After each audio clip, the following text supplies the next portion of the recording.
नमस्कार। मैं डॉक्टर कंचन सिन्हा घाटशिला कॉलेज के इतिहास विभाग में कार्यरत हूँ और आज मैं प्रेस टॉपिक को ही जो कि यूजी सेमेस्टर 6 के बच्चों के लिए है उसके ही वीडियो को आगे बढ़ा रही हूँ, कंटिन्यू कर रही हूँ। तो इसके पहले के 2 वीडियो हो चुके हैं प्रेस के, ये तीसरा वीडियो है। तो आइए हम लोग बात करते हैं एम्हर्ट्स के समय 1825 ईस्वी का प्रेस संबंधी कानून के विषय में। तो एम्हर्ट्स ने भी एडम्स की नीति का पालन किया और दिसंबर 1825 ईस्वी में एक और कानून बना दिया गया।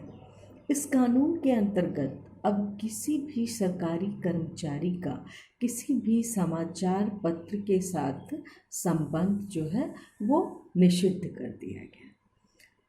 अब आते हैं हम लोग 1835 ईस्वी में भारतीय प्रेस की स्वतंत्रता।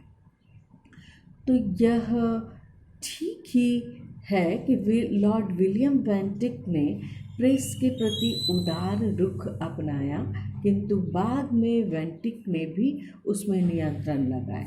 भारतीय पत्रकारिता व प्रेस के स्वतंत्रता के लिए अथक परिश्रम करने वाले गवर्नर जनरल और मेटकॉफ का नाम जो है वो प्रशंसनीय है।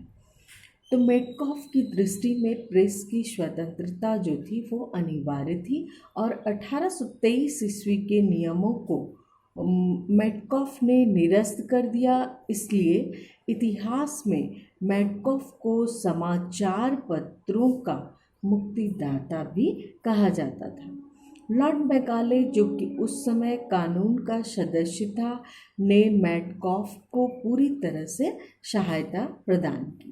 मैकाले ने 1835 ईस्वी में अपने प्रसिद्ध वृत्त में प्रेस की स्वतंत्रता के लिए महत्वपूर्ण निर्णय दिया और जिससे भारतीय प्रेस पूर्णतः स्वतंत्र हो गया।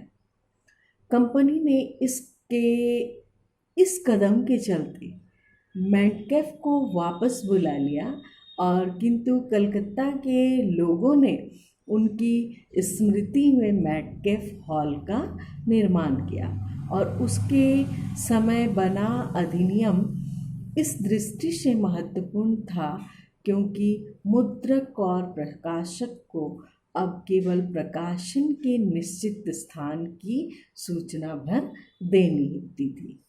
तो यह कानून 1856 ईस्वी तक चलता रहा। यही कारण है कि 1856 ईस्वी तक अनेक समाचार पत्रों का प्रकाशन आरंभ हो गया। अब आते हैं 1857 या 1857 ईस्वी की अनुज्ञप्ति अधिनियम। तो 1857 में विस्फोटक स्थिति को दृष्टिगत रखते हुए एक और अधिनियम पारित किया गया। 1835 से 1856 ईस्वी तक वही नियम लागू रहे जो कि 1835 ईस्वी में किए गए थे। तो दिल्ली का शातिक उल अखबार, लखनऊ का सुल्तान उल अखबार अंग्रेजों की नीतियों पर जमकर प्रहार कर रहे थे। अतः सरकार ने प्रेस पर नियंत्रण के लिए कठोर कदम उठाए क्योंकि उनकी ही बुराई हो रही थी, उनकी ही बातों का जो है वो जो उनके भारतीयों के साथ जो दिक्कत आ रही थी वो सब बातें उजागर हो रही थी। आपातकालीन स्थिति से निपटने के लिए 1857 ईस्वी में अधिनियम संख्या 15 अनुज्ञप्ति व्यवस्था लागू कर दी गई और इसके अनुसार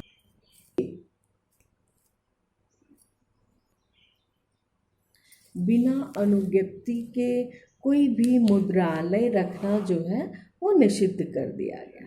नंबर 2, सरकार को अनुज्ञप्ति देने पर रद्द करने की पूर्ण अधिकार जो है वो दे दिया गया।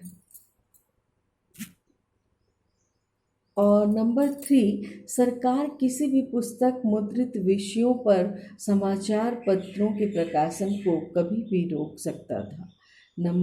तो यह स्मरणीय है कि यह व्यवस्था 1 वर्ष तक लागू रही और 1858 ईस्वी में महारानी विक्टोरिया के साम्राज्ञी घोषित किए जाने के साथ ही 1857 का अनुज्ञप्ति अधिनियम समाप्त हो गया। 1857 के इस अधिनियम के अंतर्गत द्वारकानाथ टैगोर के बंगाल हरकारू का अनुमति पत्र छीन लिया गया। फ्रेंड्स ऑफ इंडिया को पलासी के 100 वर्ष नामक लेख छापने पर चेतावनी दी गई। दूरबीन समाचार, सुधावर्षन एवं सुल्तान उल अखबार पर मुकदमा चलाया गया। गुलशन नौ बहार का तो प्रकाशन ही बंद हो गया। तो इस प्रकार अंग्रेजी सरकार के द्वारा उस समय में बहुत सारे कड़े रुख प्रेस के प्रति अपनाए गए। अभी हम लोग कुछ महत्वपूर्ण पुस्तकों के बारे में बात करेंगे। अंग्रेजों के शासनकाल में प्रकाशित कतिपय महत्वपूर्ण पत्र पत्रिकाएं, तो उसमें थे बंगाल गजट, जिसके संपादक हिक्की थे और ये 1780 में प्रकाशित हुआ था। नंबर 2, इंडिया गजट, जिसके संपादक बी मैजिक पीटर रॉड थे, वो भी 1780 में प्रकाशित हुआ। नंबर 3 है Oriental Advertiser, Asiatic Mirror, Francis Gladwin Bruce उसके संपादक थे, जो कि 1785 में प्रकाशित किया गया। दिग्दर्शन, जिसके संपादक थे विलियम कैरी, जो कि 1818 ईस्वी में प्रकाशित किया गया। और मुंबई समाचार, फरदून जी मर्दबान उसके संपादक थे और ये 1822 में प्रकाशित किया गया। संवाद कौमुदी, जो कि ताराचंद दत्त और भवानी चरण बनर्जी उसके संपादक थे, ये भी 1820 में प्रकाशित किया गया था। ग्वालियर गजट, जो कि लक्ष्मण दास इसके प्रकाशक थे, संपादक थे, और ये जो है प्रकाशित हुआ था 1854 ईस्वी।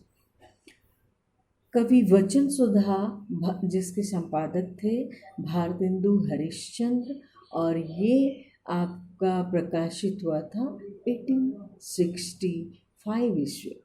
तो इस प्रकार हम लोग आज भी प्रेस के बारे में कुछ आगे जाने। अब नेक्स्ट वीडियो में मैं प्रेस के विकास 1858 से 1950 तक के बारे में आप लोगों को बताऊंगी। तब तक के लिए आप लोग इसको पढ़ते रहिए। Thank you.